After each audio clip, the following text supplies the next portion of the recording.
Hello, everybody, and welcome into Penman Stadium on the campus of Southern New Hampshire University. We are getting set for the Division II Boys Soccer State Championship match. The top seed ConVal Cougars from Peterborough make the drive from the west end of the state to Manchester to take on the number 3 seed Coe-Brown Northwood Bears from Northwood, New Hampshire. Chris Schuker with Dan Salzer, Jeff Lane down below us, manning the camera. We've had musical chairs here, up here, down there, new cameras, new people. Everybody's been in and out of here today. One thing, or a couple things that have held steady, though, through the first two matches is it's tough to be the top seed. It is indeed, Chris. It's just both teams losing early round, undefeated seasons are disrupted in the championship game, and you wonder how much the weather has played a factor. We had the rain this morning, now really the wind factor here at Penman Stadium. You wonder really who has the best ability to play on the floor, has the best chance to win here this afternoon. Yeah, we dealt with the rain in the first game, pretty much some rain, but not as much. It cleared up. It's quite sunny now. There is some shade overlooking the turf field here. And now it's just going to be the wind. Will the wind pick up? We kind of saw it in the last game, the penalty kicks. We saw one time the ball blew right off the mark and was actually headed towards the goal. So the wind, how will the wind play a factor with the ball here as these two teams? ConVal comes in 17-1, the top seed Coe-Brown at 14-3-1 overall. ConVal wearing the black and yellow jerseys. They will have opening possession, attacking right to left here in half number one. Coe-Brown, the 3 seed, they're wearing the white jerseys. They will be going left to right as the ball comes out. And ConVal with first possession. Their starters will be number 2, Trevor Faber, a junior. Number 3, Colby Knight, a junior. Number 4, August Marshall, a junior. Number 5, Max Richards, a senior. Number 6, Finn Vegmuller, a senior. Number 10, Casey Jordan, a junior. Number 12, Taylor Burgess, a junior. Number 15, Manny Bowman, a senior. Number 21, Zachary Kriebel, a junior. And number 2, Del Bonsu Anane, a junior. In net, number 0, Matthew Kipka, he's a junior. See that veteran lineup, though, the junior class. They played together for a while. They understand where each other are going to be on the field and see how that will play out for the top-ranked Cougars of ConVal here this evening. So these two teams did not meet in the regular season. It's one of the interesting things about Division II because D2 especially is spread so far out north and south in this state. And you also kind of see the east and west. ConVal, of course, in Peterborough. That's out in the western part of the state. So for traveling purposes, you don't always play everybody within your division. And this is one of those matchups where they're meeting for the first time. So you wonder how something like that will play out. We've seen the opening half of each of the first two games scoreless, as really not much happened. You didn't see either team really try to push forward. They play to not make a mistake rather than to get the first goal. And those were the Sunapee Newmarket D4 game. They played each other twice in the regular season. The last game we just saw, Trinity Coe-Brown, they played each other once. These two teams have not played each other. So, you wonder how that's going to play out here, especially in this opening 40 minutes. Well, we can see that, Chris, with the way the formations are coming out right now. Coe-Brown in that 4-5-1, just trying to pack in defensively. Understanding the pressure from the Cougars being 17-1 in the regular season. Cougars kind of leaving one sweeper back, kind of that 1-3-3-2 up top, trying to put the pressure on Coe-Brown Academy here in the opening minutes. Coe-Brown had the ball. Now they turn it over, and now they're able to take it back. Their starters today, number 6, Caden Donahue is a junior. Number 7, Jacob Radwin, a junior. Number 9, Ryan Witcher is a senior. Number 11, Luciano Minasali is a senior. Number 12, Riley Colby is a junior. Number 13, Raymond Lepeco is a junior. Number 16, Mason Winiarski is a senior. Number 19, Ben Healy is a senior. Number 20, Connor Fallon is a senior. Number 24, Colby Hoffman's a senior. And in net, number 32, Hogan Kane, he's a sophomore. A lot of seniors in that starting lineup until you get to the back end. But he definitely has the athletic ability, as we see a big save there by Kipka in net. Oh, Kipka comes out. So ConVal finished 17-1 in the season, 9-1 at home. Brown was 14-3-1, but they were 10-0 playing on their home field. So they really enjoyed playing at home. Not so much when they were away. 4-3-1 when they were away from their home field, and that does include the playoffs. So here they are in obviously a neutral site game. Of course, the semifinal was also neutral site, that happening at Bank of New Hampshire Stadium at Laconia High School, as ConVal will chip one in. Dan, I think this is a play-by-play guy's nightmare, trying to read the numbers on the backs and fronts of the Pittsburgh Steelers 1970s jerseys. Remind me a lot of the Plymouth State uniforms we had back when I played in college, the green and white, and the tough numbering we had there as well for all the crew that had to call the game. But I've been really impressed so far, Chris, with how Brown has stepped up on their first defense. They're getting up quickly against ConVal and not allowing the Cougars to really set in the middle of the field. They're forcing them to play it quickly, and then they're pinching off the ball nicely, and they're getting their first real attack here in this match. This is Mason Winiarski out wide. Kind of shoves his defender down, no call. We'll try to center one. Didn't get it elevated. It comes back out to the NE10 logo. It's chipped in high, headed out of danger.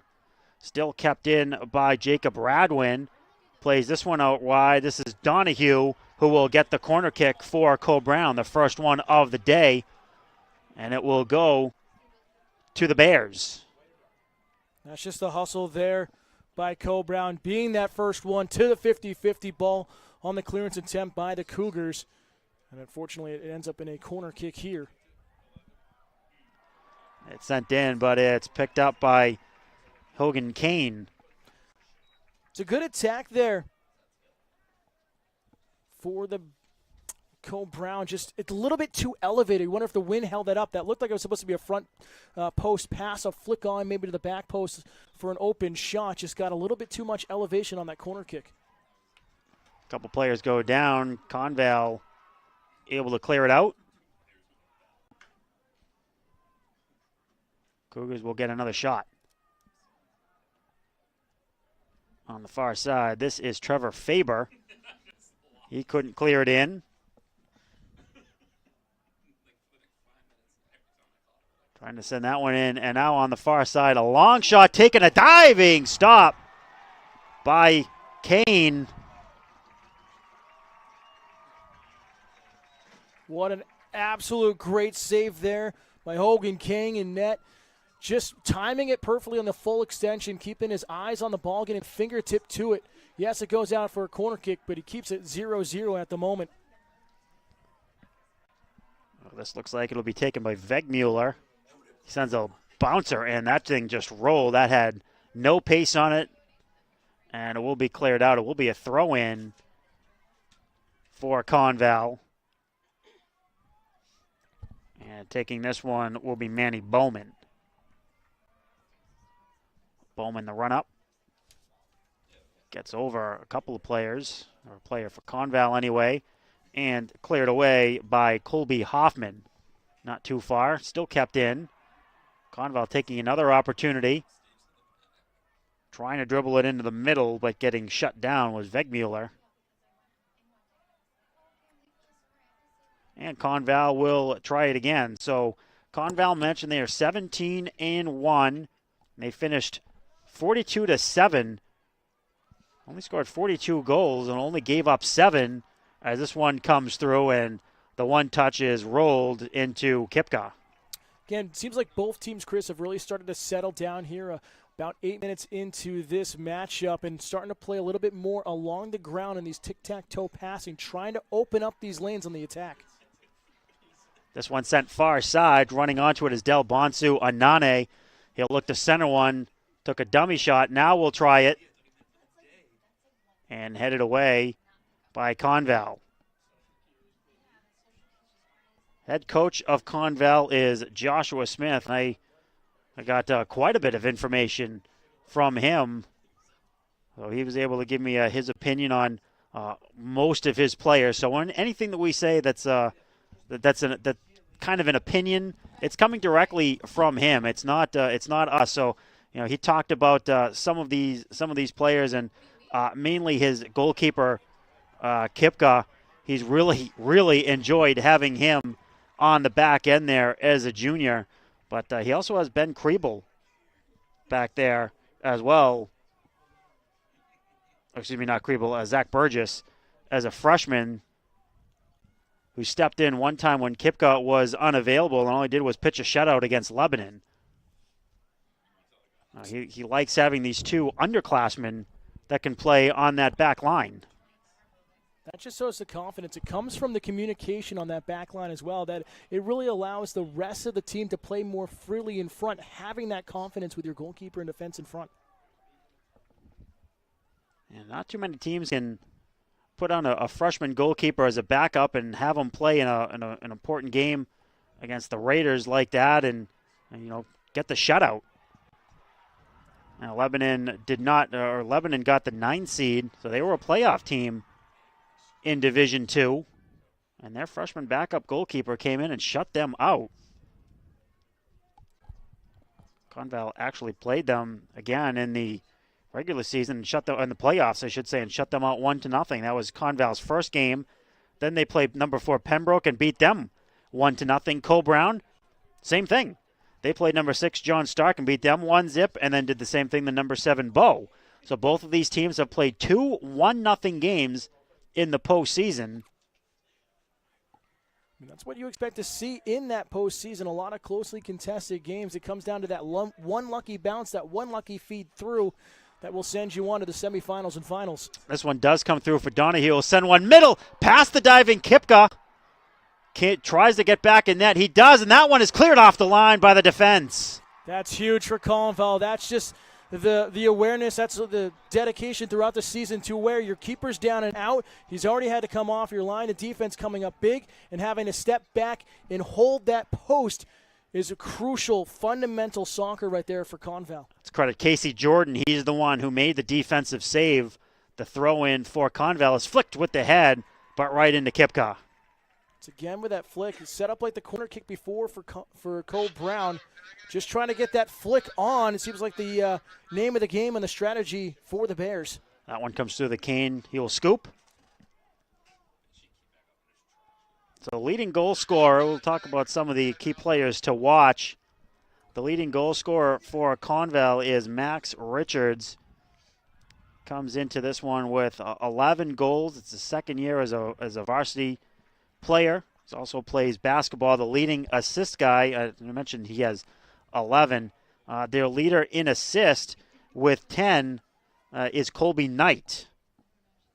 A couple of the plays. He's also on his first year as a full-time varsity player. We'll talk about ConVal and or Cole Brown in just a little bit. They have the ball right now, trying to get something going towards the net.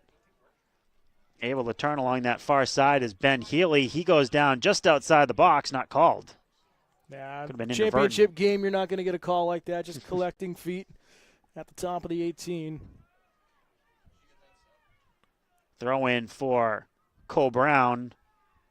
Well, they're able to win a chip up over the top on that far side. Kept in by Radwin.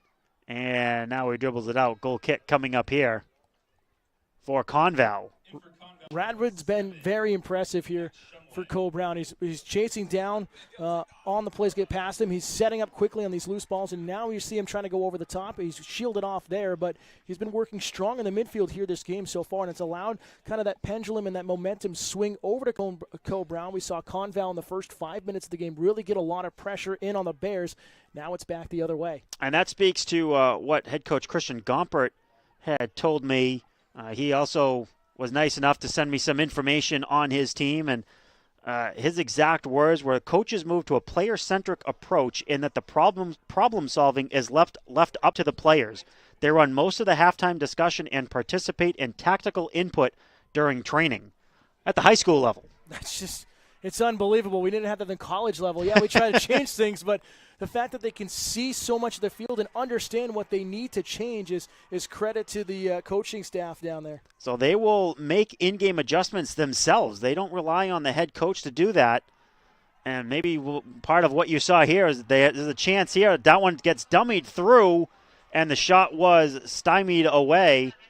And now a chance here. ConVal will try it again. Evan Shippey tries to send it in, but couldn't. Actually, that was Bowman. I think the initial one, Chris, was meant for Burgess, and he swung and missed on that front post, and then it got dummied to the back post, trying to change up the play. So ConVal making something almost out of nothing there, and good opportunity, but can't find the back of the net. They'll try it again as the ball comes over to the near side. Working with it there is Max Shumway. Shumway spinning, sending one into the middle. It comes through, but it's cleared out. And back on it again is Bowman. That one will head out, and that will be a goal kick coming up for Co Brown. See ConVal trying to go more over the top, trying to get over the back line here of the Bears. We've seen them work kind of tic-tac-toe through the middle of the field now. Once they get towards that final third, they're trying to go over the top, get a runner on that back post, hopefully which is kind of one touch with the inside of the foot, and trying to get past that of Kane and Ned, who's already come up with one sprawling save at the start of this game. Well, the goal kick there, not a good one, as it's picked up by Vegmuller. See our cameraman there, and Jeff trying to clean off the lens there on that goal kick. Yeah, it started to rain. It started to sun rain. It's sunny, and it started to come down just a little bit and kind of right into him. You know, Chris, I wouldn't be surprised if it snowed. We've had everything else here today, it seems like. It's probably snowed in Peterborough. Felt like it was in Plymouth earlier when I had the college game before coming down here. Free kick coming up here. Bowman will take it for ConVal. He sends that one just past the sprawling Witcher. This is going to come all the way through. Now, Witcher is the leading goal scorer for the Bears. He has 7. Right behind him is Ben Healy with 5. And also joining him is Elijah Heinrichsen, also with 5. Actually, Donahue is second on the team with 6. Aiden Donahue is second with 6 goals. He also leads the team, does Donahue in assists with 8. Kane this season has played in 16 games, has made 67 saves, and according to head coach Gompert, makes miraculous saves. Well, we've already saw one earlier with the fingertips and the complete sprawling dive earlier. Now, he says he'll stop penalty kicks. He will stop free kicks. He'll stop breakaways that you just think you're already writing it down as goal opposition, and instead it's save my guy. And that is an extreme comforting factor for your defense and for even your goal scorers as well, to know that you can really make a push forward knowing that you have a guy that can make the, quote, miraculous save. Yeah, and again, as you mentioned at the top of the broadcast, that he's only a sophomore, so the maturity that he's already shown and the confidence he gives to the defense and especially the midfielders to push forward, and we've seen that 5 minutes into the game. Co Brown is getting numbers up, and here they come on the attack once again. I think they'll get a free kick. Healy was the one who got a bump from behind. Looks like he will take the free kick. About 40 yards out. Coming up on the midpoint here of the first half, still scoreless. Sends that one into the box. It gets cleared away and just past the far post as Kipka came out. And he is a bit slow getting up. He took a big shot. Yeah, Kipka came off his line just a half second too slow. Got caught up in the mix there trying to punch that one away and took the brunt of it. Looked like he came down funny on his ankle. He's going to try to grit it out here. And this is exactly what you want to see as a goalkeeper in net for you. The juniors just been strong, especially the corner kicks down by the net. It's just that half-second delay there and that just that hesitation for him. Boy, he's really limping, though. Keep that in mind. Well, you're right. Mather Kipka came out, and he was a little bit slow. We've seen that a couple of times through the first 2+ matches of the day, is that sometimes the keepers might be just a little bit tentative. They wait that one extra second to decide what the right thing to do is, and it almost cost them. It hasn't yet. Then again, we've only seen one real goal go in as this one gets sent into the box, headed, but right there to pick it up is Kane. Again, just missed timing of the defense there for Cole Brown and allows ConVal to get ahead on that on goal as we do see Burgess who took it. Yep, and Zach Burgess also warming up, the freshman on the far side of the field for the Cougars. Yeah, he has to. It will be very interesting to see the next shot or the next close encounter, how well Mather Kipka moves. We're trying to keep an eye on him a little bit as well. And you can tell he's trying to walk it off still as this one gets headed out. But he's sitting very deep inside his 18. At this point, when it's in the final third, or you're attacking third, you're at least at the top of the 18, if not out further to support your defenders. Him sitting back at his 6 is kind of a scary thought for me at the moment. Yeah, and he's still trying to stretch it out a little bit. He's doing some lunges every so often and some calf stretches as well, it looks like. And he's going to give it a go. And again, ConVal is very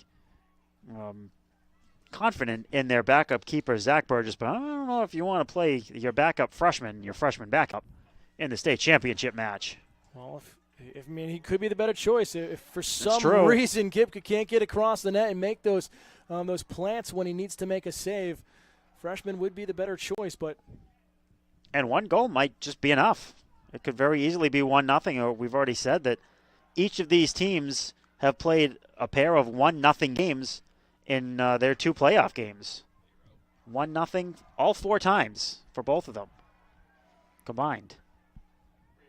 Things getting a little sloppy here in the midfield, and kind of that frustration starting to set in for both teams. There's Donahue sends one middle, but stepping into it, I think that was August Marshall who got to it as it gets played to the near side. Shumway sends that one in. Colby Knight ran onto it.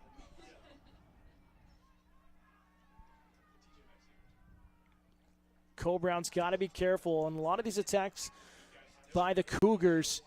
Cole Brown's kind of slide tackling from behind, just missing contact, but it could end up in being some cards here soon if they do connect.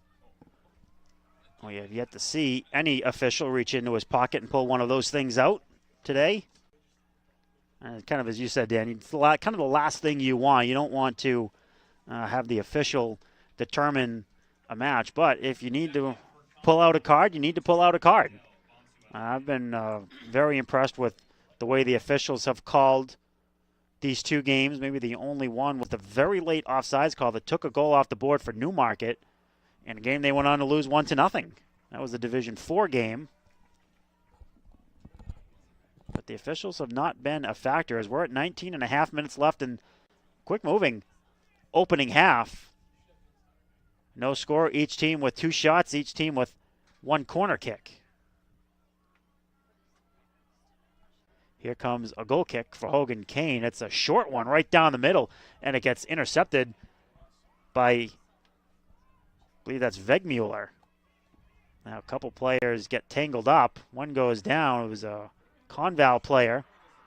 Bicycled back down. Picked up right in the middle, Bonsu and Nane. Taken back away by ConVal. Here comes Marshall. Marshall got a big hit. He took a dive, and that's not called. Didn't so much dive as much as he got knocked over. Just the contact. Again, it's still kind of 50-50. The arms are mostly staying down, so officials just letting things play out. Again, it's when you start getting the arms in the back and the arms coming up and extending out like the chicken wings, that's when you'll start seeing some more fouls called here. Bowman flagged that one in as Kane came out. So both of these schools, by the way, looking for their first ever boys soccer championship. Cole Brown is 0-4. ConVal 0-2.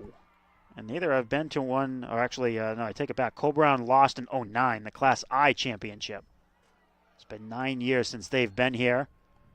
For ConVal, it's been even longer, 94. They were the Class I runners-up. Call a foul here on ConVal, and deep in their final third.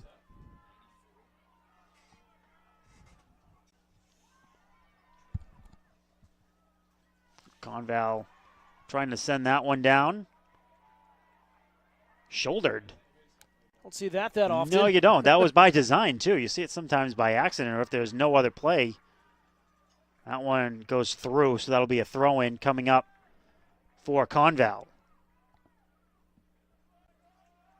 Going over to take it is Bowman.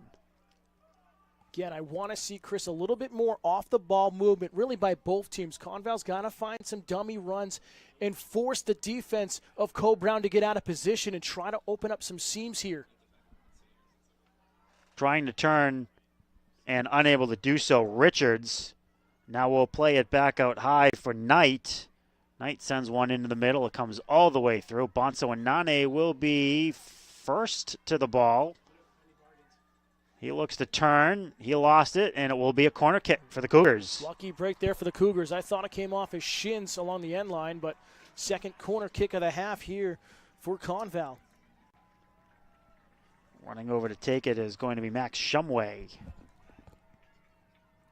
Look for this one to come out towards the top of the six between the penalty spot. See those runs coming in, trying to get a flick on. The wind's blowing towards our press box here, so it should help out on the kick. The lefty will swing this one inward. It's going to be low and bounce and be pushed out. Now a throw-in, but that's better than a corner. Yeah, I think that was just a miss-hit there. He looked like he was trying to go to that top of the six. He had three stacked up at the top of the 18 trying to make a run in. Just mistimed it and mishit it. Now ConVal or Coe-Brown will take the throw-in. They can't clear it out. Now the chance here for the Cougars. Now it's played into the open space in the middle. Picked up by Coe-Brown, but they can't get it past midfield. Now they'll get another shot. Ball played up over the top. Trying to run onto it here is Donahue. Donahue will get the throw-in. He'll take it quickly. Get that one in. They'll take another header as he was looking for Heinrichsen. Yeah, we saw Bowman before, and this time on Jordan just reading those timing, the throw and the play in and just getting the head, knocking it away, not allowing Coe-Brown to settle down the ball. Throw-in comes all the way through. Kipka almost got caught out again. It gets cleared out, and that will be a throw-in for ConVal. That was an excellent throw-in, well placed. You see it more and more in high school now, these throws, these long ones coming into the six, setting it up almost like a corner kick. Kind of a trait college coaches look for now. Donahue fires that one in. Looked like that was a shot that stayed parallel instead of heading towards goal. So another opportunity here, though, for Coe-Brown. They'll play it all the way back, and it'll be kept in right along the sideline. Yes, it can. Raymond Lepeco. Now a long shot here, but it'll be right on Kipka. Didn't have much pace at all. That one taken away, and back comes Minasali. Minasali dancing around, finds an open teammate. That's Ben Healy. Healy lost it on the first touch, able to steal it right back. Step around the defender, back to Minasali. But Minasali gives it away. Another take back. This is Mason Winiarski. Now he loses it. Coe-Brown will try it again. Minasali dancing around, still with it. Play it back. And send that one down to open space. That will be a goal kick. So it's kind of impressive for Coe-Brown to be here at all. They lost two starting players, one early in the season, one last year, actually. Tyler Troy, who's a starting forward, ended up with a, quote, devastating knee injury while pole vaulting last spring. And you can only imagine, I don't want to see it or think too much about it, but you can imagine what a devastating knee injury while pole vaulting would look like. And then Jackson Knoll is a starting outside back for them. He suffered some sort of a fracture just a couple of games into the season. So they started the season without one of their forwards, and just a couple of games in, they lost one of their starting backs. Yet here they are, 3-seed championship match. And they've always been so strong down on the Seacoast. Just this team has just such a depth of talent over the course of the last decade. I remember playing them when I played at Oyster River, and there's the same thing. It was always that Route 4 rivalry between Oyster River and Co-Brown, and just they always play the way they're playing right now, just right at you. They're not trying to play the wings. They're going to attack you right down the middle of the field and force you to make a mistake, and it's working for them here in the latter part of the first half. Here's a chance. Comes into the middle. Dancing through and now hooking up with Radwin. Here's a long shot that got, I think, topped, or it may have gotten the ground first. I think it was Winiarski who took it. Yeah, just kind of scuffed on the outside of the foot there. 12 minutes left in the opening half. But this attack by Co-Brown in the last 2 minutes or so really started with Kipka and his poor throw in net coming out on that skip save from distance about 40 yards out. He's not able, because of that contact he had before, to step into his throw, so he's more flat-footed and leaning back and spun it. That allowed Co-Brown to cut that throw out here on the near side and just attack that defensive line of ConVal. He did look good on that goal kick right there. He sent that one down with some good speed to it. So hopefully for him anyway, he's starting to slowly get over that quick little injury that he had about 20 minutes ago. Maybe not even. And so far, we've seen the 3-seed Co-Brown Bears. I think the field has been tilted a little bit more in their direction than it has for the top seed ConVal Cougars. We saw ConVal with a chance, again, going back in the first 2 minutes of the game, forcing Kane into that sprawling save. It could easily be 1-0 and all momentum ConVal. Since then, though, ConVal, Co-Brown, has been all over it. And again, that speaks to when you have a great goalie, somebody you really trust like Hogan Kane, you can allow that as that one comes through, and that one will be a corner kick for the Bears. You certainly don't want to rely on your keeper to make great sprawling saves, but boy, when they do, huge influx of momentum and confidence. Second corner kick here of the game for Co-Brown. This one comes in short. It's headed on, and Kipka comes out after it hit Rodwin. Smart play there. Just wait for that header, see where it's going to land and come off your line. Just an easy scoop up and protect the rest of your defense. Cougars or Bears with 3 back. Cougars will now try to go forward. This is Shumway who plays it up, but overstepping it was Knight. And taken right back away, Minasali. Minasali looks like he's got some very impressive feet out there. And right there again, taking it away and making the easy pass to Donahue. That's because Co-Brown has 5 in the middle. They're only leaving 1 up top as the striker, so you have the bodies and numbers to cut off a lot of these passing lanes for the Cougars. Oh, a big hit there, and I think kind of accidentally Bowman looked like he was going to make the pass. Instead, he stutter-stepped, and then that kind of threw the timing off for everybody. Almost looked like he tripped over the ball a little bit, but somehow made it look flashy. Maybe that's what it was. Maybe it wasn't a stutter-step. Maybe it was accidental. Talk about Minasali, though. He's one of 4 players that might be playing college soccer for Co-Brown, along with Fallon, Healy, and Witcher. Nothing is set in stone yet, so they haven't signed their letter of intent. Kipka comes out there looking pretty good. But still, they have 4 players, all seniors, who might end up playing at the next level next season.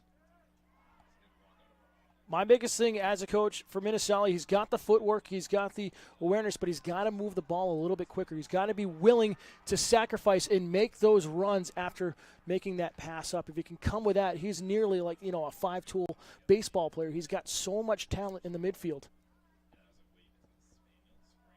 This one goes up. Minasali goes in after it. And ConVal called for the foul, August Marshall. So Minasali will tee it up. Yeah, Marshall just kind of diving forward with the head, not really going straight up for that 50-50 ball. Under 8 minutes to go in the opening half. No score. We've yet to see a first half goal in the almost 3 matches now. In fact, we've really only seen 1 goal period, not counting the penalty kicks. That was with under 2 minutes, about 1 minute left in regulation in the Division 4 game. So it's been quite a, as I've said, feeling out process. Get to know them and not make an early mistake and dig yourself in a hole. Not even forget about 5-10 minutes in. We're talking 40 minutes in, sometimes even longer, really. It's a playoff atmosphere. Both teams just trying to figure each other out. And like you said, they haven't played each other this year, so they're trying to find the weaknesses. A run here by Marshall. Plays it back for Knight. Knight, a through ball for Shumway. He'll center one. Blocked in front. A one-touch pass that I think was knocked down by Riley Colby. Yeah, it was Colby was the player who stuck in there and gets the block shot. Colby just holding his ground there and taking the shot, praying it would hit him to help out his netminder. That's a pass over the top. Witcher goes down, gets right back up, continues play, and then commits a foul, or it might just be out for a throw-in. A flag went up with the assistant referee on the near sideline for a push in the back there by Co Brown with Witcher.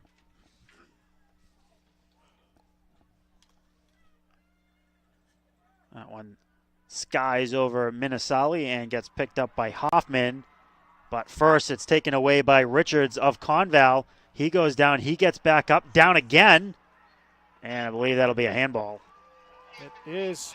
He probably wants a foul called against him, not on him. I kind of agree. I figured it would be a foul there on Co Brown, getting the foot in there, kind of tripping up, not really getting the ball and tackle. But referee sees it the other way. Gets the handball afterwards. So the free kick for Co Brown, but it goes right to a ConVal player picked up by Knight. Tries to go middle for Bonsu and Nane. Instead, Co Brown will be able to switch fields. On the far side, this is Radwin. It goes out high for Donahue, the leading assist man for them this season. That one deflected shot comes out high where it's picked up by Wegmuller. One touch pass can't connect, but it does come near side for Shumway. He's able to spin, gets met by a defender, able to spin away from him, plays it to space in the middle, up high. This is Marshall. Marshall steps around the defender, can't connect on the pass. As Minnesali clears it away, try to find Radwin. He's the one who had the deflection. Bonsu and Nane will send one into the middle, but Kane comes out and corrals that one. Good job there by ConVal. Starting to work more in the passing along the field.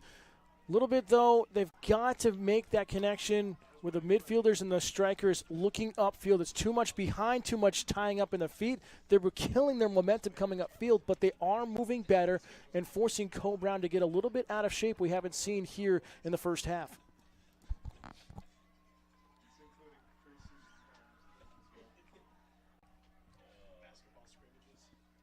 Play has started to even up over the last 10 minutes or so as we hit under 4 remaining, and that throw-in never crossed the sideline, I don't think. I think the wind pushed that back out of play. Yeah, it will. And the Division I game, Central and Bedford, coming up afterwards. I've already spoken with the Central girls coach who will be playing. They will be playing in the championship game tomorrow. He's talking about 50, 60 mile-an-hour gusts for the Division I game.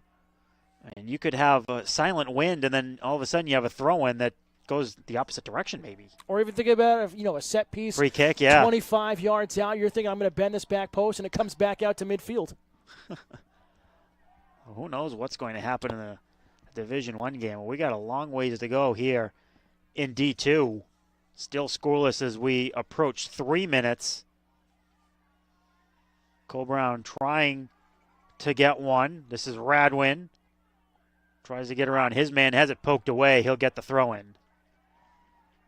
See ConVal leaving one striker up top. They're seeing the pressure from Brown, and they're dropping more back. Yes, when they get up to the middle of the field and they're attacking third, they still have that one sweeper with those three across the back line kind of staggered, but they'll drop back more into that 4-5-1 setup on the attack by the Bears. And they have the throw-in.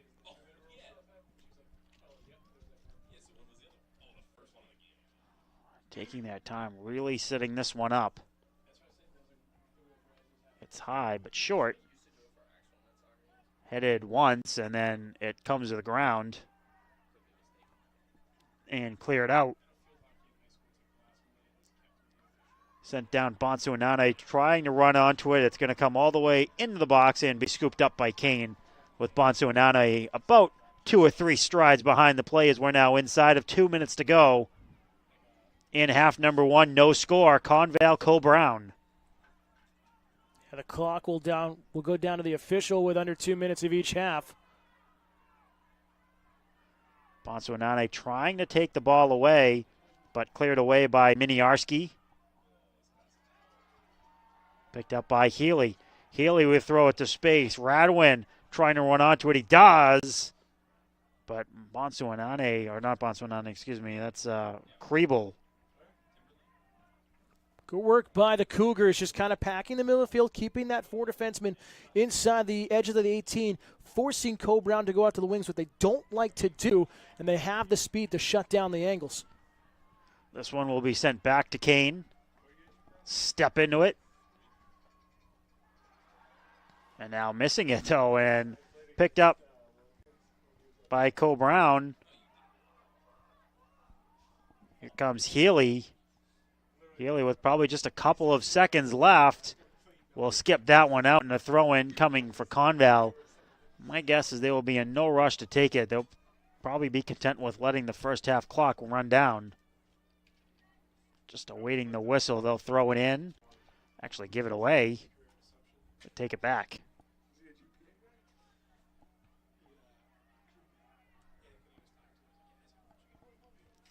Expect this to be the last play. ConVal throwing it in.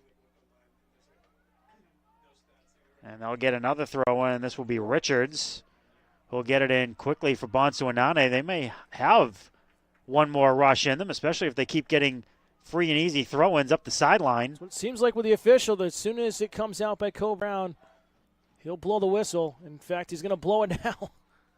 That will do it before another throw-in could happen. So no score at the end of the first half. Brown out shooting ConVal by a 3-2 count, but nothing gets into the back of the net, and we've seen kind of back and forth play. We saw Brown kind of control the first 20 minutes. It evened up a little bit over the final 20. Yeah, it's been back and forth. It's been a little aggressive at times. Really like how ConVal has been playing more aggressively on the floor, trying to get those one-on-one matchups. And then Brown the other way, just getting aggressive, getting in the face of the Cougars, trying to get some shots off on net, but kind of stalemate, as you said, Chris, a moment ago, towards the end of the first half. So again, we are scoreless at the end of 40. Second half coming up here on the NFHS Sports Network.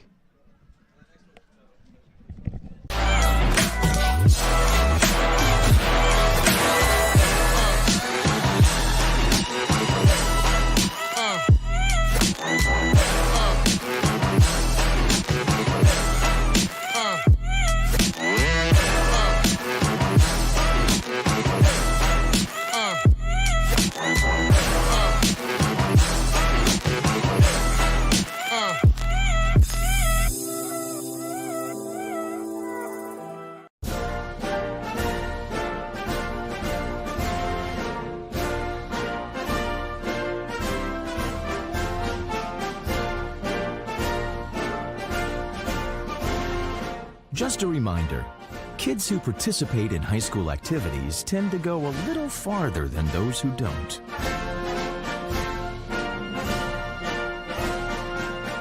Take part. Get set for life. It's easy to spot people who participated in high school sports and activities. Right on time. They learned important lessons like leadership, teamwork, respect. Hey, our meeting moved to 10. We'll be ready. Values that last a lifetime. We need to focus on 3 factors. Support high school sports and activities in your community. When kids take part, they get set for life. Coaches teach your kids to dream. Coaches teach your kids to overcome. Coaches teach your kids good sportsmanship. Coaches teach your kids proper technique. But who teaches your coaches?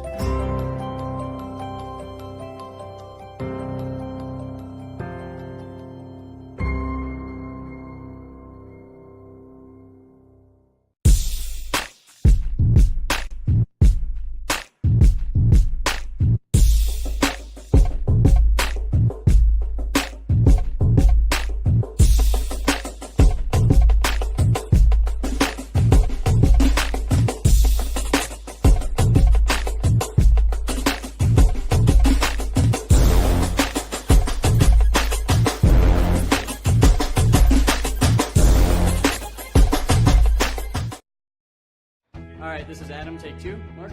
I guess. I go like this. The best part about playing football in Texas has to be the reaction from the community. I want to encourage others to play volleyball or choir because you get to experience new things and do stuff that you've never done before. My reason why is passion. My reason why is pride.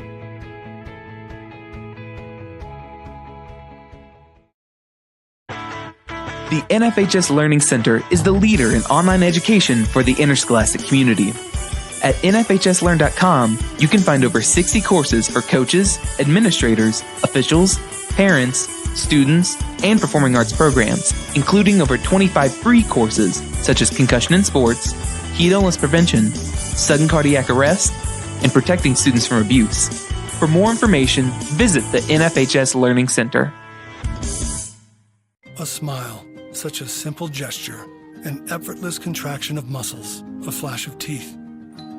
Healthy smiles have the power to spread joy, courage, and love. When you smile, it transforms you and the world around you. So if you feel the urge, go ahead and use that simple gesture to spread joy. Keep your smile healthy and strong. Choose Delta Dental, protecting more smiles than anyone. A smile, such a simple gesture. It transforms you and the world around you. So use that simple gesture to spread joy. Keep your smile healthy. Choose Delta Dental, protecting more smiles than anyone.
Just a reminder, kids who participate in high school activities tend to go a little farther than those who don't.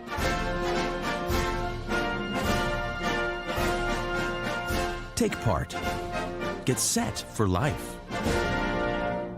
It's easy to spot people who participated in high school sports and activities. Right on time.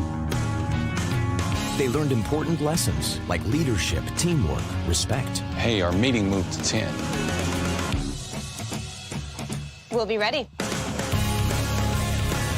Values that last a lifetime. We need to focus on 3 factors. Support high school sports and activities in your community. When kids take part, they get set for life. Coaches teach your kids to dream. Coaches teach your kids to overcome. Coaches teach your kids good sportsmanship. Coaches teach your kids proper technique. But who teaches your coaches?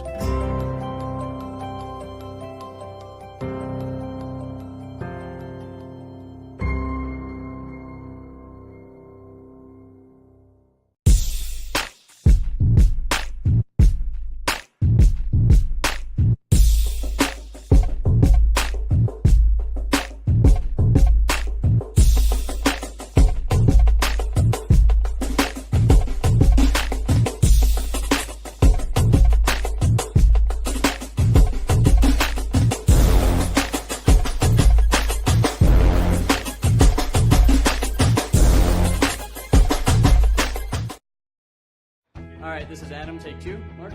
I guess. I go like this. The best part about playing football in Texas has to be the reaction from the community. I want to encourage others to play volleyball or choir because you get to experience new things and do stuff that you've never done before. My reason why is passion. My reason why is pride.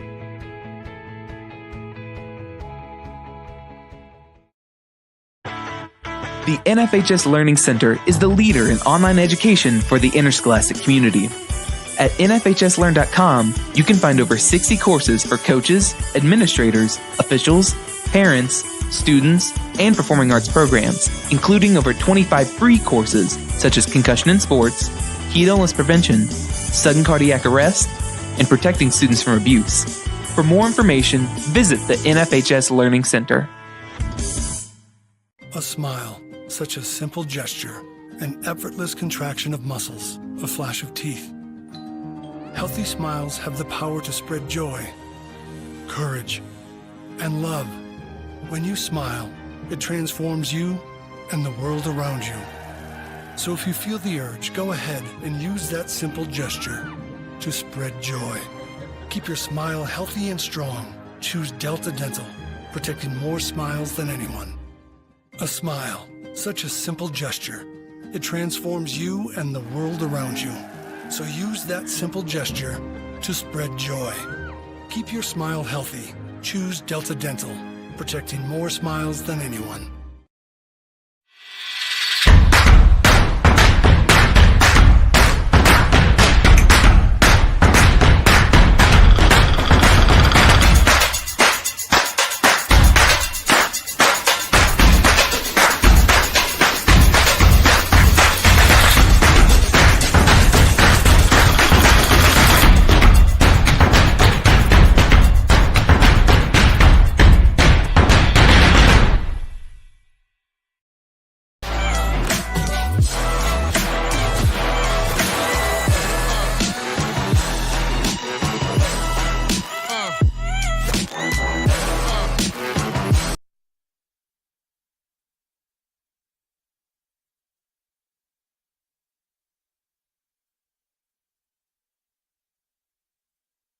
Second half action here at Penman Stadium. Number 1, ConVal. Number 3, Cole Brown.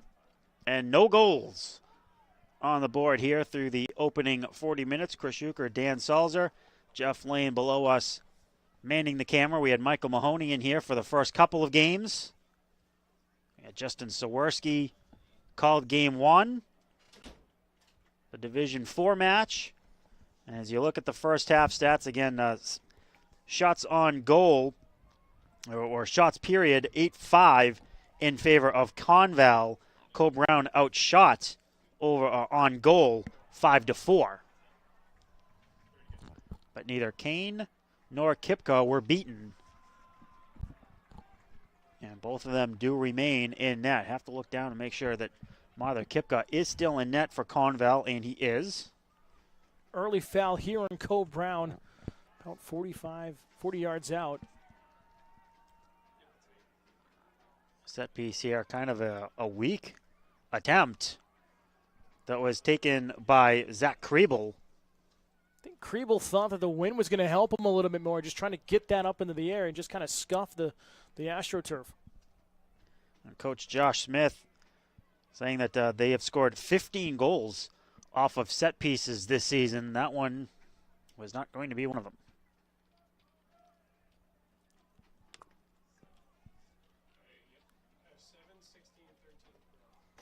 ConVal at 17-1, 9-1 in 1-goal games, and 3 come from behind victories, and 2 of them came on the road. And these two teams did not play each other in the regular season.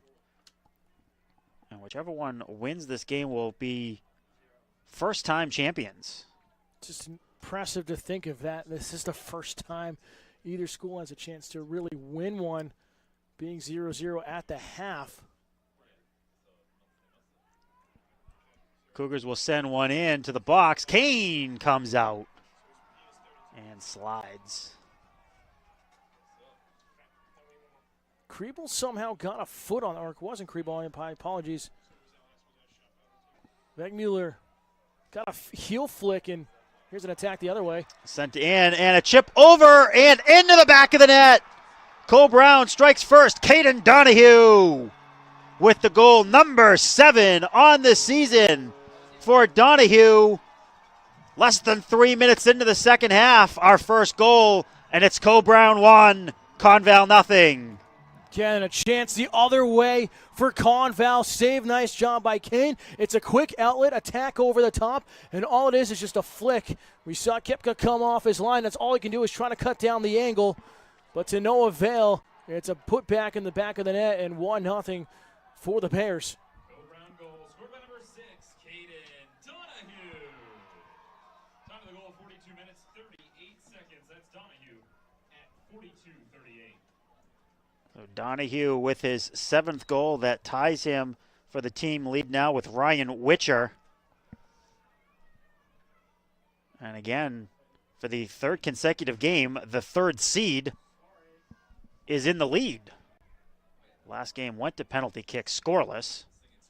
They won, did the 3 seed. And our earliest goal of any match as well, about 43 minutes in. Still, it's Cole Brown. They've gone away from their 4-5-1. They're now just putting 3 in the back, getting bodies forward, putting 2 up top, still keeping 5 in the midfield, and that's allowing them to win a lot of these loose balls.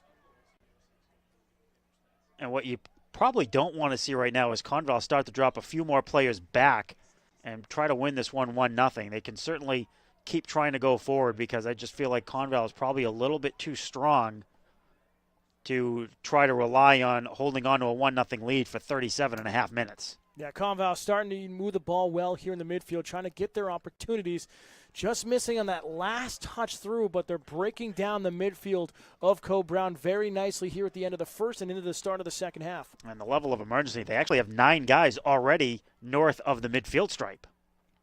And again, they play that sweeper role, really drop 3 behind that. They'll go back into that 4-4-2 like they did before, but they're getting the bodies forward, especially being down 1-0. You want that quick equalizer. Marshall will try it up the middle, will come near side. Wegmuller got run into. And back comes Winiarski. Player goes down. Radwin. And still loose. Marshall will spin it and find Jordan. Goes to the far side, comes back to Jordan. Give and go with Knight. Knight's through ball does not come through.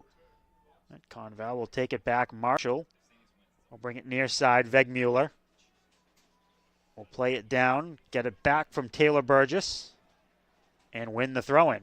Again, I still think for both teams that there needs to be more off-the-ball movements. There's too much standing around waiting for the ball to come to you before you try to make a play. If you start dragging your defender here for ConVal, it's going to open up a lot more play. Free kick coming here as Radwin ran through the defender. Will it be Vegmuller to take it, or will it be somebody else? It looks like right now coming over to take it be Evan Merwordy. He will reposition the ball. Well, he's got some space. If he can bend one in. Yeah, that far out, 2 in a wall. I'm fine with that as long as you got numbers back post. Good looking ball comes through and in. Couple of players were around for both sides, but this game just 3.5 minutes later is tied at 1. Great set piece taken there by ConVal. We talked about it. That's what they love to do, is score off the set piece. It's a beautiful bending ball just out by the penalty spot. There's numbers there. It's flicked back out. Kane comes out, makes a punch on it, but it's right to a Cougar player and a quick tap home. I know who gets credit for it. Might have even been an own goal. There was a Co-Brown player in the area, but just 3 minutes and 6 seconds after Co-Brown took the lead, the Cougars tie it up. ConVal trying to reclaim the lead. They had a good push. That's what's so critical, is get that early equalizer after giving up a goal and get some momentum back on your side. You're allowed to relax, regroup, get in your formation. You're not trying to stress and trying to push everyone forward here in the closing minutes. Casey Jordan gets the goal. That's his third of the season.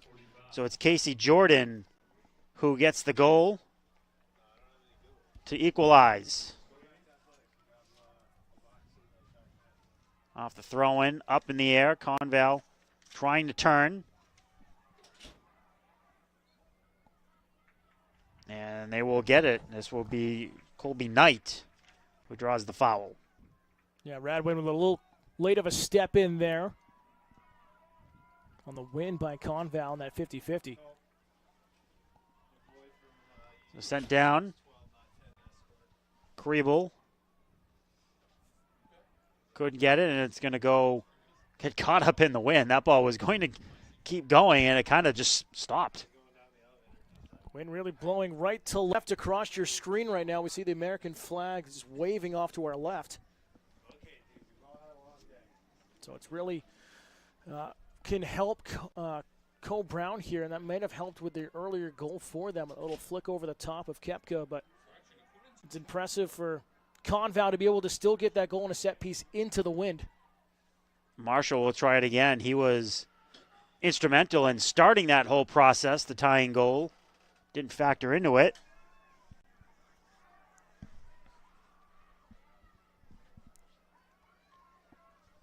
Change on the goal, though. It's going to be Taylor Burgess who gets credit for it. We'll give it to Taylor Burgess, number 12, who will pick it up. For Burgess, goal number 4 on the season for him. So Taylor Burgess with the equalizer to make this a 1-1 game. Great job there by ConVal to kind of play that in and out passing, one-touch passing on that far sideline. Just a little bit too heavy in that last one, trying to turn the corner. But they're getting some more lanes here on the Bears defense. So now the next goal will be big. You thought the first one would be big, and it only took 3 minutes and 6 seconds before the game got knotted up at 1. Well, you mentioned it. Both teams came through the playoffs with 1-0 scores, and a long shot there, but it's right on Koepka. Both teams giving up their first goals of the tournament here tonight. ConVal had 12 shutouts during the season, and actually Co-Brown also had 12. They stopped that goal stopped a string of 8 consecutive shutouts for them. 12 shutouts and 8 in a row up until that equalizer by Burgess. Just unheard of nowadays. Yeah. at any level. Good step around by Marshall. Ball comes back through. Cleared out momentarily, not too far. Will be kept in along that far sideline. Out a little bit further. ConVal will center one. Try to send one through. Bouncing around. Here's Marshall again. A little bit of space. Steps over the ball. Brings it back over to the right foot. Goes down. And gets called. A foul going against Winiarski. Okay, ConVal trying to almost bait Cole Brown into stepping up early. They're timing it right now. ConVal waiting for that initial lunge on the defenders here of the Bears and trying to move the ball after that, getting that defender out of the way. And that's where Cole Brown's committing a lot of these fouls here in the second half. Free kick looks like will be taken by Manny Bowman. It's up and skips into Hogan Kane. Not a bad idea, but it was just right on him. If it had a little bit of angle to it, might have been able to get in, but Kane was right there on it. Yeah, that's tough. You're 25, 30 yards out, really straight on net. You can't really leave that little lob pass like the Cougars like to do, so why not put it in on net, try to get a deflection, force Kane into a poor save opportunity and force that rebound, and you have two runners charging in. It's a great set piece, just unlucky that the goalkeeper made an easy save. When it was raining, that would have been an even harder save because you got a short hop, and we saw through the first game and a half or so as a long set piece gets headed away. In the first game and a half, when it was raining, you'd see that short hop. It would be tough to handle, and sometimes it would skip. Instead of taking one true bounce, it would skip, and it would get on the goalie faster than expected. Saw a couple of times the goalie fumbled it and almost ended up either allowing an easy rebound opportunity or would just skip right past them. It's tough. That's why you're taught as a goalkeeper is just get your body behind it, especially in the rain. If you have to, it's a shot up high. Get your hands on top, knock it straight down. Anything but getting through your hands. It's better to give yourself a rebound opportunity that's away from the net than through your hands. That one kept in. Burgess, but cleared away by Fallon. Cole Brown led for a little bit more than 3 minutes. ConVal came back and tied it. We're at under 28 to go here in half number 2. Played back for Faber. Faber will send one over the top. Nice ball. And kind of a late call as it looked like Wegmuller was begging for the call, and he finally got it. Yeah, I wonder, the arm's going to come up for advantage call, but definitely looked like the referee was about to put the arms up for it in an easy call on that late slide tackle by the Bears. So here's Kriebel. Try it again from about 30, 35 out. That one gets sent in, but knocked down right in front, cleared out. It will get over the sideline for a throw-in.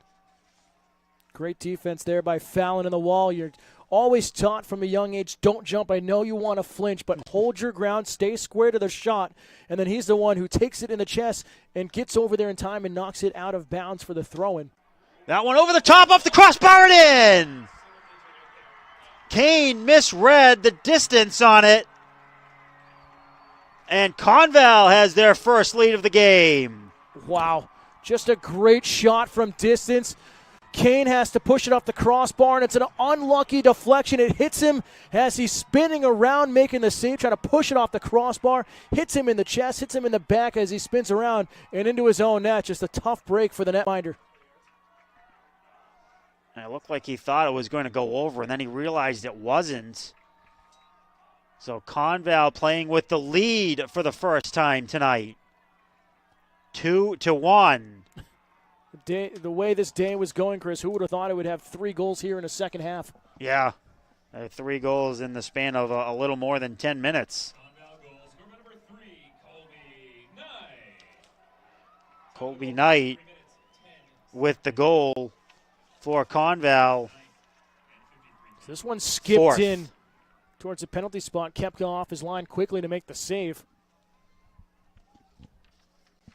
Sorry, Dan. That's all right. Sorry, you're looking down at the notes, trying to get gathered up here, but looking at things now, it's Cole Brown on the back foot, and they need to get a quick goal here to get the pressure off their back towards the mid part of this second half. Yeah, that's what I was going to ask you is what they need to do, because they had the lead. You want that first goal, and next thing you know, in less than 10 minutes, you not only see the lead gone, you see that you're now trailing, so now you have to start pushing forward a little bit with just a little more than 25, or a little under 26 minutes remaining. Maybe this corner kick will get something as a skying header fall over the top, and now maybe chance to run into one. That was a not great kick there by Hoffman. It comes all the way back out a little bit weakly. Able to head it down. Hoffman still with it, spinning.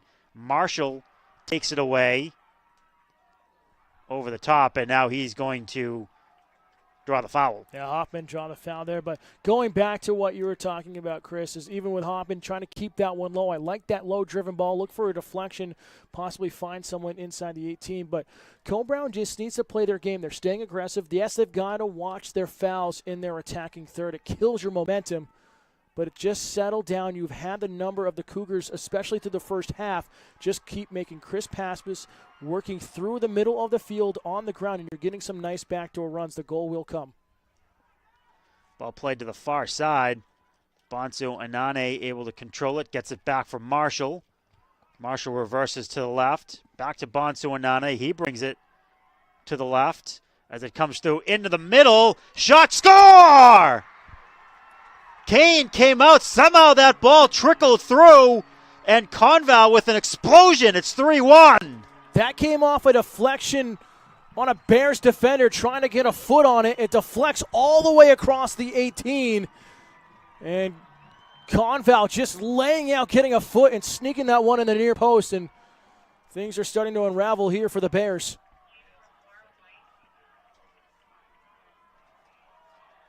Cole Brown goes from up 1 to down 2 in 13 minutes. And it's 3 goals in 10 minutes for the Cougars. Richards, the goal. Bonsu Anane with the goal, or with the assist, to make this 3-1. And now, what are you thinking if you're on the Bears sideline or on the field right now for them? Now you got to get some numbers up. You've been playing one striker. Now's the time to go, either that 3-5 or that 3-4-2, or you're going, 3-3, a 3-4-3 in the middle. You've got to get numbers forward. You've got to contain the middle of the field, and you've got to be patient. You're stepping up too much. And, yes, that's the bread and butter of how Cole Brown has played throughout the course of the season, but they've got to be more contained defensively. They're stepping up. That's where they're getting beat, and that's where we've seen these 3 goals in the last 10 minutes or so, 13 minutes in, for the 4 goals for both teams, because ConVal is waiting for Cole Brown to step, and as soon as they make that lunge, they're beat.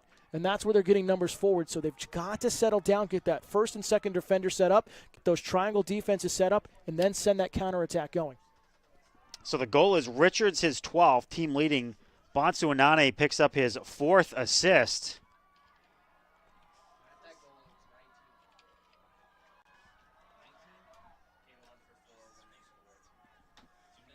Cole Brown will have to start sending players forward with 23 minutes left. But conversely, ConVal can't drop players. They've been doing extremely well with that sweeper role, that 3 in the back on the defensive line. You've got to keep numbers forward and not allow Cole Brown to get bodies up front. If you can contain them in the middle of the field, they're going to be forced to drop back. You're going to be able to kill more clock. It's kind of that classic, the best defense is a good offense. Yeah, if the ball's 120 yards away from Kipka, it's going to be awfully difficult to score. And also, if you can break through, get that 4th goal, forget about it. At that point, it's over. 3-1. Cole Brown is certainly still in this. They have 22 minutes left. And the 4 goals were all scored within 13 minutes of each other. Here's Marshall trying to make a turn.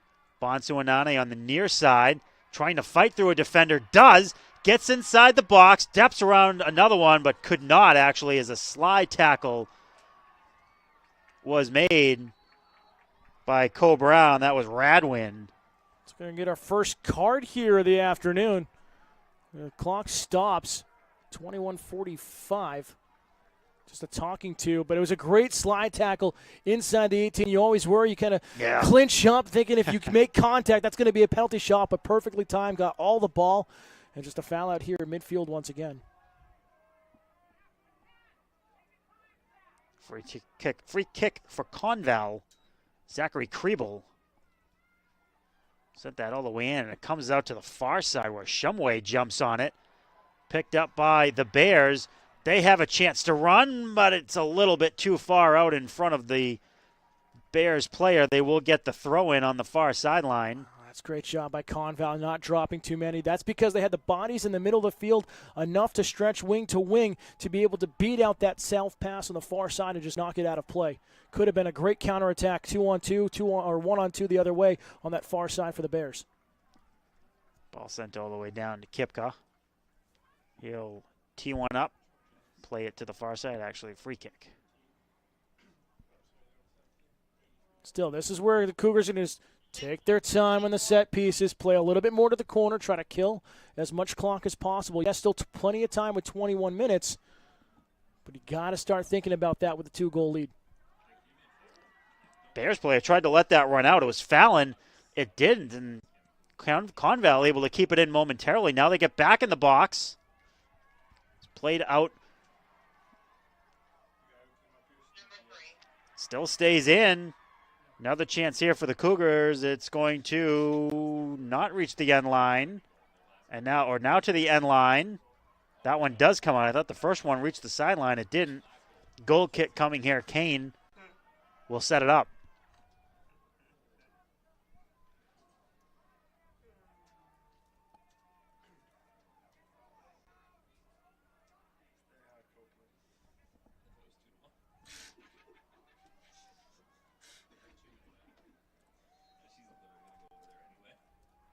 Under 20 to go. Kane finally gets that out.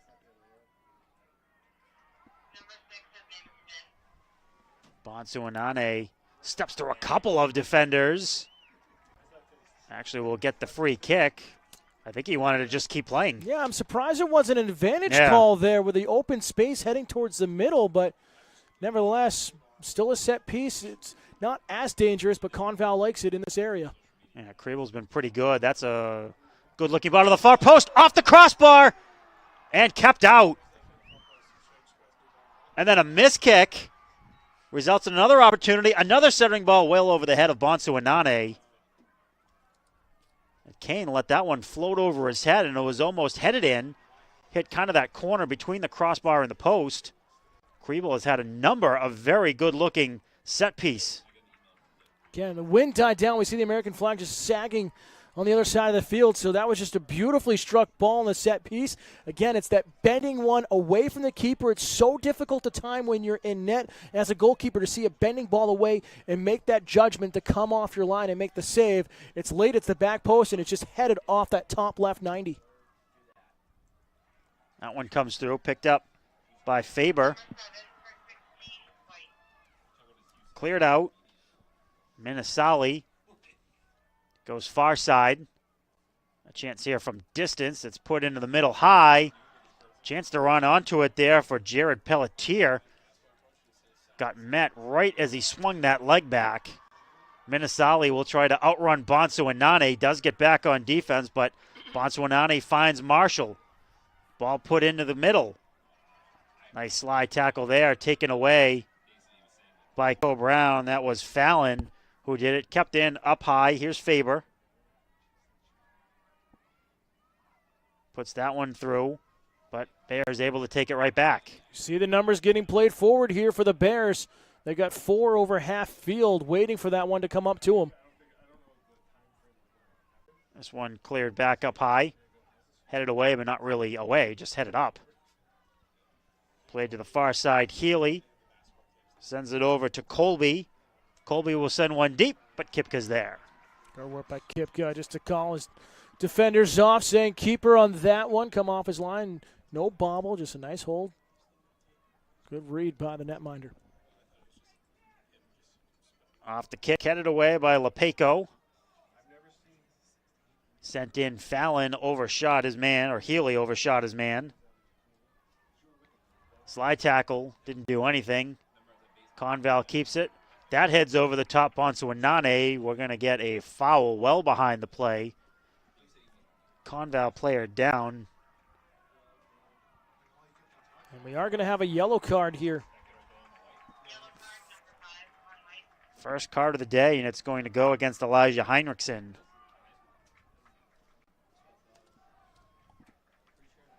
So Heinrichsen gets the yellow, and I think he's going to get a spot on the bench as well. He will. Austin Metalius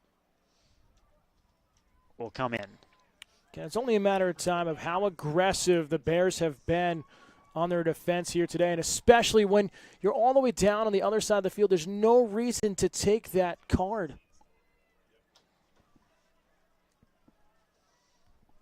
So, clock hasn't started yet. Under 17 to go, Cole Brown will need to find 2. Let our clock match back up here. This one comes through to Kane.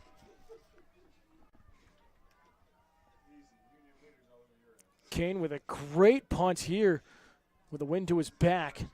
Trying to set up that offense. Here it is. Yeah, that caught some air. Here comes an opportunity for the Bears.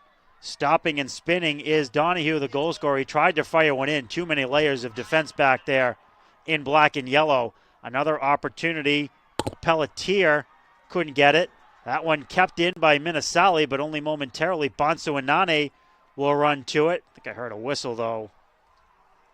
Ball will be brought back.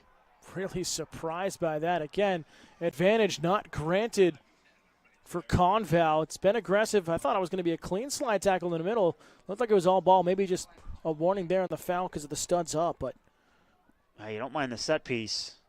It's awfully far back, but I think you want the ball on the feet of number 22. Yeah, I'd he looks say like so. he's pretty good.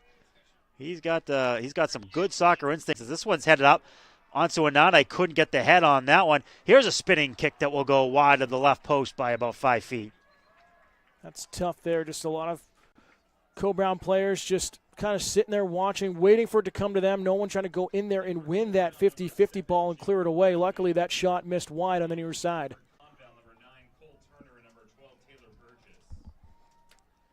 Couple of substitutions. Taylor Burgess, who had the game-tying goal at 1, returns for ConVal.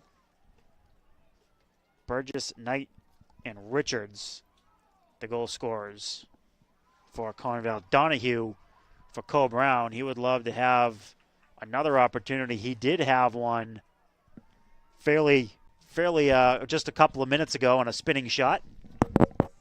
Like that idea there for Cole Brown to try to play the wing. Unlucky for them. It just misses and rolls out of bounds on the near side. They'll get a throw in here, though.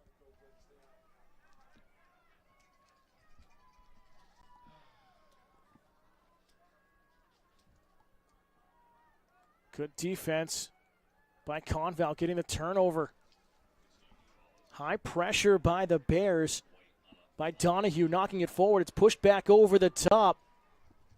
Here's a chance, 2-on-1, Chris, on the left side. And shot just misses the near post. Could have been 4-1 right there and kind of the backbreaker. Yeah, that one definitely would have done it. Was getting a scoring correction. Wegmuller got the 3rd goal. It's his 5th. Not Richards, it was Wegmuller.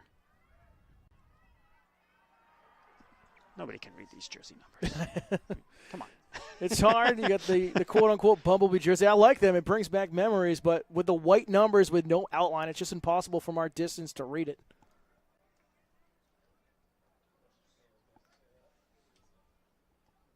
ConVal right now enjoying, doesn't matter what they're wearing, they're enjoying the outcome right now. This is Wegmuller trying to jump after one. Wegmuller's just got to be disciplined there. There's no reason to go in and commit a foul. Just wait for that one to drop. Try to lock in the Bears back in that right corner. And it's a lucky break here for Cole Brown. They'll get the free kick coming out and can make something of it here on the near side. Ball bouncing around. This is Radwin. but he lost it out. And just took a deflection off the outside of a foot. A funny bounce off the turf. Just couldn't corral it and settle it down. Big throw in here for the Cougars.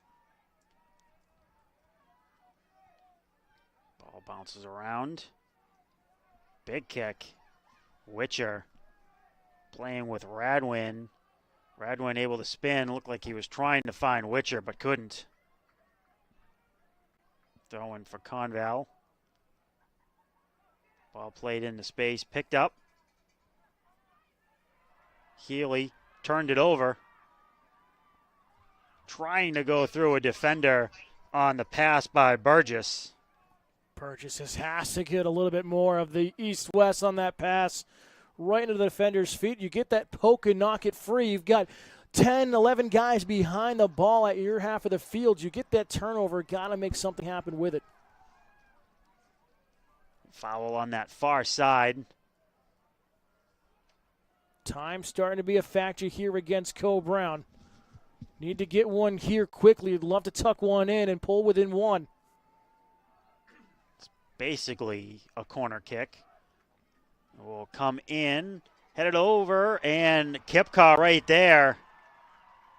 Player for Co-Brown just unable to get enough on it. It was a good-looking piece. It had the far post. It took that deflection, and Radwin, number 7 for the Bears, didn't see it deflect forward. He had a chance to run on and knock it home before Kipka could come off his line, but he was kind of lost looking around for it, and by the time he realized that Kipka was on the ground sliding for it. ConVal still looking to push. They're not content on sitting back. I think they know if they get that 4th goal, it's over, but clock ticking down now to about 11 minutes. This is Winiarski.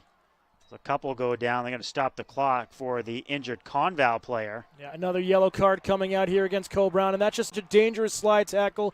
The frustration setting in, kind of going for the legs there, trying to force a turnover after it's taken away from you, and rightfully so, the official just trying to settle things down, and lucky that the player that was tripped up appears to be okay. So the clock stops with 11:01.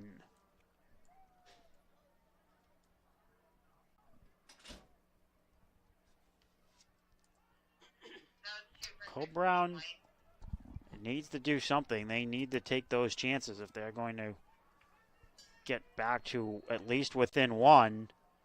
Give themselves a fighting chance, maybe with the clock stopped under 2 minutes. But first they need to find that second goal.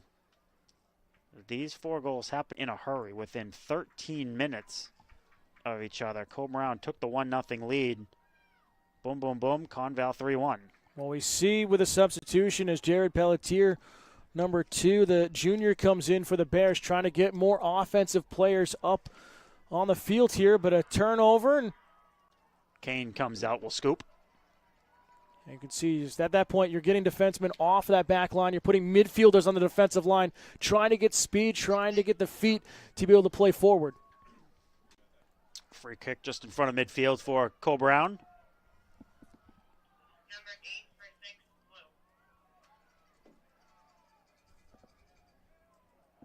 Taking a while, and now sending it down is Fallon. Gets into the box, takes a couple of bounces, but gets cleared out. Healy plays it back for Minnesali. He'll sky one.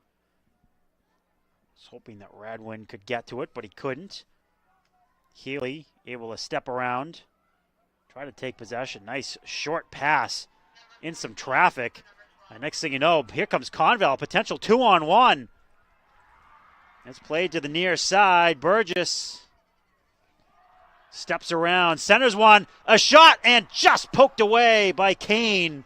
That might have tucked into the near post. It would have if Kane didn't get a piece of it for the second time here tonight. But that's what ConVal does so well. They're getting the passes along the floor. Yes, there's more pressure up by ConVal, so there's less bodies back defensively. But that kind of passing forces Co-Brown to sit back defensively. We saw it here on the right wing, that step up there by the Bears.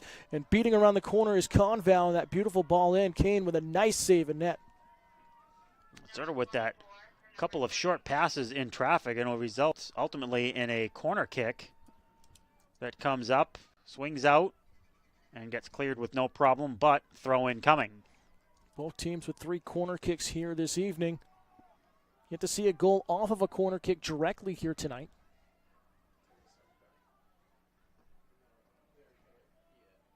Here's a throw in. Throw it in an open space in the near side corner. Should just come right out. Yeah, it will be a goal kick.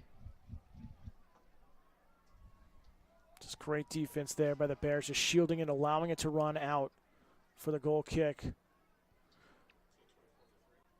Kane likes to set his goal kicks in the middle of the 6-yard box. Kind of staggering to me. I think it just gives him an option to play it side to side, but you really want to see him kind of play it out to the wing a little bit more. Here's Marshall, content with playing one back for Faber. Faber sends one down, but it gets headed away. Healy will spin. He'll try a long one over the top. He will connect with Fallon. The through ball can't connect with anybody. Kept in right along the post, and a shot. Score from a tough angle.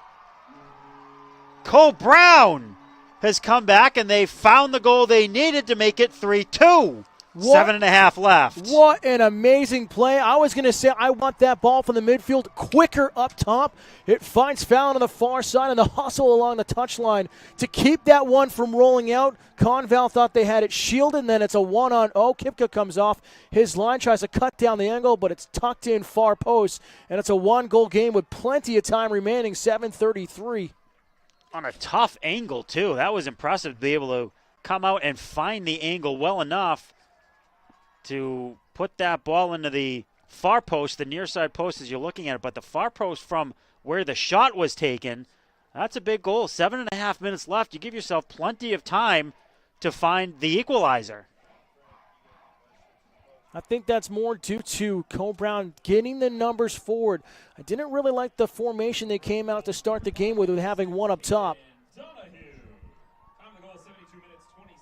Donahue with his 8th of the season, his 2nd of the day, has both of them for Cole Brown. Caden Donahue has been very impressive.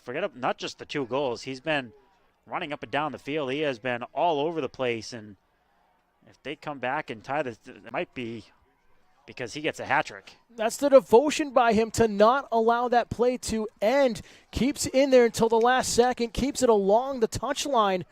In play, pulls it back, has a wide open shot, realizes there's no defender in front of him in Kipka. If he just kind of pulls up on that one thinking it's out of bounds, we're still 3-1. Donahue, just a junior. Let's see if ConVal can come back. This one played into the middle for Merweedy, but now sent out over the top. Fallon will try to run onto it. He does. As a couple players coming middle, trying to work 1-on-3. Can't yet. That ball, I believe, will be a throw-in for Cole Brown. It will be. Under 6 to go. Just really impressed by both teams and the way they've been. The ebbs and flow of the game and read their styles and change things up. They've been battling hard. It's exactly what you want to see in a championship game. A low throw-in. Gets headed out and now headed back towards the midline. Minasali. Pass up the sideline into space. He's going to run after it, and he'll get the throw-in. Good effort by Minasali.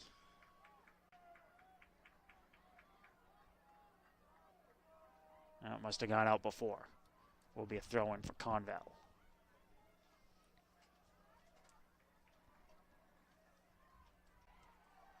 Cole Brown looking for that equalizer. They scored first and they scored last, but they gave up 3 in the middle as this one for Pelletier, but Kriebel pokes it away and gets the throw in. As much as you want Cole Brown to keep that in play, just send it out of bounds, keep that throw in deep in Cougar territory. Might be able to win a header here. Ball does come up and hugging the sideline. Guess it was kept in. Merweedy into space. Oh, a tackle from behind. by ConVal. That was Connor Close who had the takedown. Pelletier comes near side. I believe he was looking for Radwin. Instead, it's going to be Witcher looking to send one in, and I believe that's off Cole Brown. That should be a goal kick. It is indeed. Frustration there by Cole Brown. But, yeah, that pass was intended for a different target, but still Cole Brown making the attack out of it into the corner. Just an unlucky deflection for the goal kick. Under 4 minutes to go. 3-2 ConVal. This has been the exact opposite of the first two games. This one has been scoreless at the half. The second half, though, has been highly entertaining. Lots of goals, lots of other opportunities where goals were not scored. This one played in the middle and just poked away and actually kept in. Nice play by Lepeco to poke that one free. Ball played down. A couple players hit the turf. Again, it's Cole Brown sensing the time running out against them, just committing a foul up top, trying to force that turnover and get the counterattack 2-on-1 just outside the 18. Free kick, ConVal. Put up a couple of headers. Cleared into the middle. Witcher couldn't get to it. Instead, it's pushed down by Donahue. Donahue with the 2 goals. That ball is kept in along the end line, dribbling it towards the sideline and giving it away. Taking it right back is ConVal, working right in that far corner. Bring it to the end line and corner kick coming up for Cole Brown. This feels like must-have. And yes, obviously, because here comes Hogan Kane to serve as another player inside the box. Why not? 2:24 to go. You've got the height with him, the ability to jump, get ahead on it. Outward swinger comes all the way out. Let's see who can get on it first. It will be picked up by Cole Brown. Colby, first player on it, sends one in, and a header is in, but no, offside was called. It was on a different player, but it was an offsides position. It looked like both of them up top for Cole Brown were offsides. It's Witcher that got the head on it, number 9, but the flag was up right when the kick was taken, and unlucky break. You try, but a great step and great poise by the defense of ConVal to read that kick coming in and to step as an entire line and force the offsides. So instead it's a goal kick. Well, that goal came, or that non-goal now came just at the 2-minute mark. So now it's kept on the field, the final 2. Cole Brown has had some great push.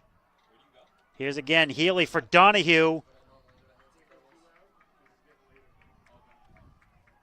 And a free kick is going to be coming for ConVal. Would have been a throw-in, but the whistle blew.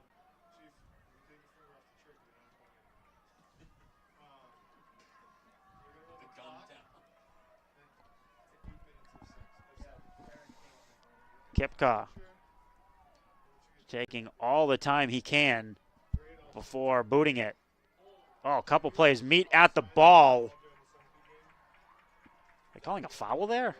It looks like it was a late lunge forward by Cole Brown, getting the foot in the clip from behind. I would call the same thing there as a foul. Just that half-second late, just trying to stop that one. Wind picking up again as the ball gets sent down into the far corner. Cougars content on just sending it back out, but they got to do more than that. They do get the throw in, and it might be now or never time. They've got to step as an entire team. As soon as that's up at midfield, Kane has got to be yelling at his defensive line to go, to step, to run. This is sent down by Pelletier. Everybody's got to come up in white, and also green and gray for Kane, the keeper. But Cougars get it back to the midfield stripe. It goes out, and they will win a throw-in. Seconds ticking down. ConVal just needs a play to the corner and shield. Kill as much time with the official as possible. He will stop the clock on the delay here. Not going to be a yellow card, just stopping the clock not to kill as much time against Coe Brown, but throw it right down the line, play it into the corner here for the Cougars and just kill the clock. They get the throw in. They'll send it down. Keep that thing 110, 115, 120 yards away. Kane runs out. Going to set it up where he wants. Here's the goal kick. That'll do it. The ConVal Cougars, the #1 seed. They are the 2018 Division II boys soccer champions. 3-2 the final score. What a great game. All the goals in the second half. 5 goals. We saw 4 of them in 13 minutes. It was a great showing by Coe Brown. They got that go-ahead goal. It's just the tenacity by both teams is outstanding here. That's what you want to see, especially in New Hampshire soccer. It's just a tough break. You never want to see a team lose. Just the emotions by both teams are spewing out here. But just great work by ConVal to be aware and make the halftime adjustments that we talked about in the first half to recognize the game played by Coe Brown. Neither team faced each other in the regular season, so it's that long waiting game, the first 40 minutes of, okay, what do I need to do? They started picking apart the defense and the midfield of the Bears, found their opportunities on their set pieces, and held on late for the win. The goals were scored. The first goal of the game came at less than 3 minutes into the second half. Caden Donahue for Coe Brown. The next 3 belong to ConVal. It was Burgess, Knight, and then Vegmuller, all within 10 minutes of each other. Turned a 1-0 deficit into a 3-1 lead. Donahue would cut it to 3-2 with 7.5 minutes left. And a couple of great opportunities after that for the Cougars, including the one that went into the back of the net but got called back for offsides immediately. It was not a delayed call. It wasn't late. It was the flag went up immediately. Coe Brown, they played their hearts out in this one, and really we've seen 3 thrilling victories, but at the same time it's the 3 just heartbreak losses, and Coe Brown, they had this one in their grasp, and ConVal, the higher seed and the better team today ultimately. It is, but ConVal is still definitely, or Coe Brown, I should say, definitely things for them to hang their heads high about. Yes, they'll lose, looks like a slew of seniors after this year, as we'll get the final stats here with you, Chris. But just Coe Brown, so much effort. They have the talent. They have the right schemes to work, just coming up a little bit short here in the championship game. Now, both teams played exceptionally well, and you could kind of see that first half, as you said, Dan, was a kind of okay, we're here, we're in the championship game, we haven't been here in a long time, we haven't played these other guys, let's see what they have. All of a sudden, the second half just really opened up, and it's really what you want to see from soccer. You love seeing the both teams kind of make that push, and instead of trying to win 1-0, which Coe Brown could have easily done, they continued with the attack, and the same thing for ConVal. They took the 2-1 and also 3-1 lead, and they continued to try to push for that 4th goal, and ultimately it almost cost them, but I think that's their game. They're not a huge high-scoring offense. Again, have only scored 42 goals on the season, but they had 3 come-from-behind wins, make it 4. So they're a team that's not afraid to play from behind, even though they're not a high-powered offense.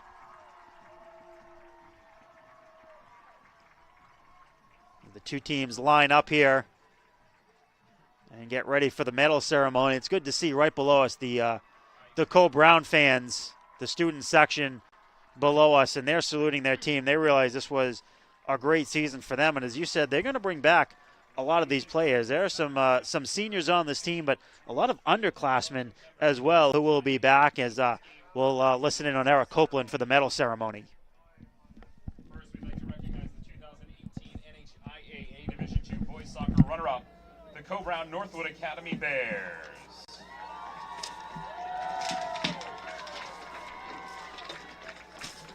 For the Bears, Joshua Warner, Jared Pelletier, Austin Metallius, Tanner Bain, Elijah Heinrichsen, Caden Donahue, Jacob Radwin, Patrick Bacon, Ryan Witcher, Logan Ledoux, Luciano Minasali, Riley Colby, Raymond Lepico, Hayden Knight, Thomas Trumbull, Mason Winiarski, Riley Mulligan, Jackson Noel, Ben Healy, Connor Fallon, Samuel Lepico, Tyler Null, Giovanni Minasali, Colby Hoffman, and Hogan Kane.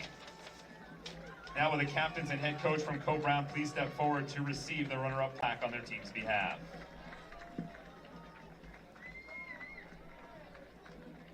Congratulations to Co-Brown on an outstanding season. And now the 2018 NHIAA Division II Boys Soccer State Champions, the ConVal Regional High School Cougars.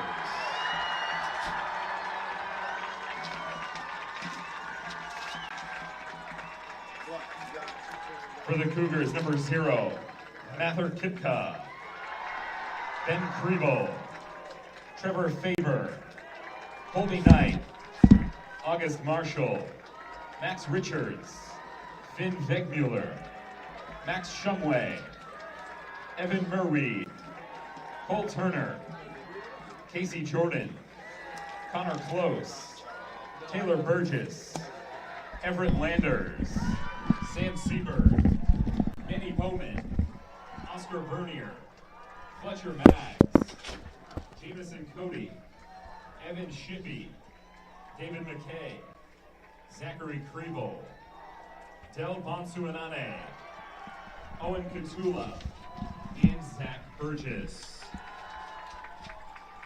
Now will the captains of ConVal please step forward along with the head coach to receive the championship plaque on their team's behalf.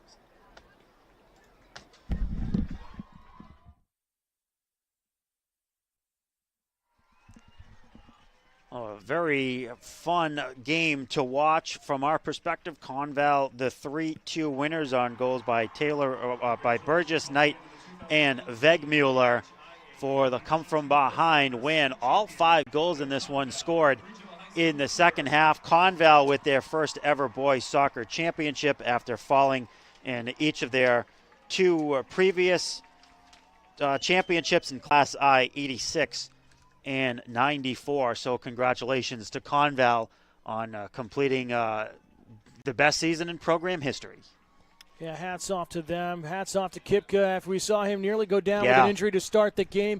Battled through, made some great saves, and kept the calm on the defensive side for his team. Cougars start to pick apart the defense of Co-Brown, and they get those 3 quick goals in the middle part of the second half. Co-Brown, you've got to give them all the credit. Hats off to them. They played an outstanding game here this evening, but just come up that 1 goal short. Yeah, absolutely. Great season for both teams, and we've seen 3 very exciting matches. We saw 1 last-minute goal, 1 game go into penalty kicks, and this one with 5 goals that really did come down to the wire. We're going to conclude it with Division I up next, the top seed Bedford Bulldogs and the number 2 seed Manchester Central Little Green. Again, congratulations to ConVal, their first boys soccer championship. D1 up next, NFHS.